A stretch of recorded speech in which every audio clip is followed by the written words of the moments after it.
লক্ষ্য করো, চ্যাপ্টার 4 3 নম্বর অঙ্ক। এই অঙ্ক, এই চ্যাপ্টারটা আমি কিন্তু তোমাদের খুব ভালোভাবে দেখতে বলেছি, কারণ তোমরা যারা ফার্স্ট ইয়ারে ইমপ্রুভমেন্ট দিবা তাদের কিন্তু এই অঙ্ক আছে। একটা অঙ্ক কিন্তু এখান থেকে আসে প্রায় মাঝে মাঝে। এবছর যারা পরীক্ষা 13 সালে এই অঙ্ক একটা অঙ্ক এসেছিল, তার 17 সাল কত সালের জন্য আরো একটা এসেছিল ফার্স্ট ইয়ারে, যারা ইমপ্রুভমেন্ট দেবে প্রিন্সিপাল অফ অ্যাকাউন্টিং।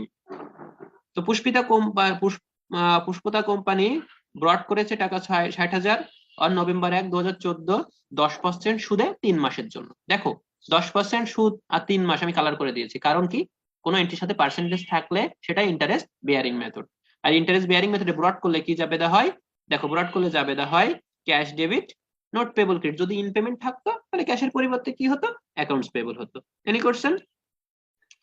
এবার দেখো কি বলেছে, পুষ্পিতা নভেম্বর 1 এন্ট্রিস, তাহলে নভেম্বর 1 কি এন্ট্রি হয়, ব্রড করেছিলাম সেই এন্ট্রি হয়। দ্য ডিসেম্বর 31 অ্যানুয়াল অ্যাডজাস্টমেন্ট, এবং ডিসেম্বর 31 তারিখে অ্যানুয়াল অ্যাডজাস্টমেন্ট যাবে দাও। লক্ষ্য করো, নিয়েছিলাম নভেম্বর 1 আর ডিসেম্বর 31, কয় মাস ইউজ করলাম, 2 মাস। কয় মাসের সুদ দেব, 2 মাসের সুদ দিব। যাবে দা কি হবে, interest expense debit, interest payable credit. কয় মাসের, 2 মাসের। 60,000 গুণ 10% গুণ 2 ভাগ 12।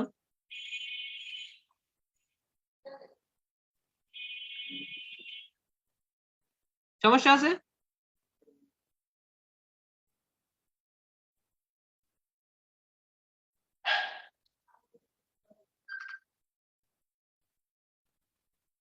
দুই মাসে কত সুদ বেরোয়, 1,000। কি রান্ধেন?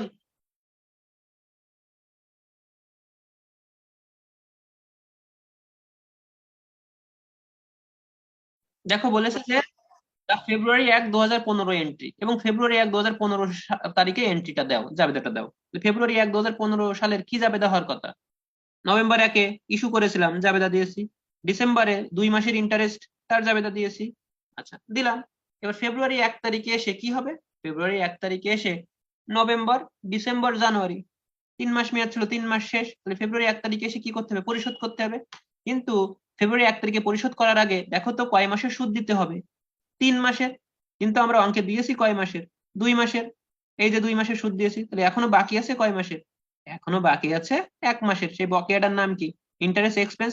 ঠিক 1 নম্বর অঙ্কে আমরা যেভাবে করেছিলাম, এই যে দেখো 5 মাসেরটা বাকি ছিল, 5 মাসের জাবেদাটা আগে দিয়ে নিয়েছিলাম। তো এরকম এও করে করতে পারো, আবার একসাথে দিয়ে দিয়েছি একসাথে এভাবে দিতে পারো। Note payable debit, interest payable debit, interest expense credit. Interest এক্সপেন্সটা কি, কত টাকা, দেখো কত টাকা, 60,000 টাকা গুণ কত পার্সেন্ট, 10% গুণ 1 ভাগ 12, 500 টাকা। কথা কি বোঝা গেছে, ক্লিয়ার? আর ক্যাশ ক্রেডিট যে কোনো একটা করলেই হবে, এক দাগের মতো এরকম আলাদা করে একটা অ্যাড্রেসিং জার্নাল দিতে পারো, অথবা পেইড এর সাথে একসাথে দিয়ে দিতে পারো।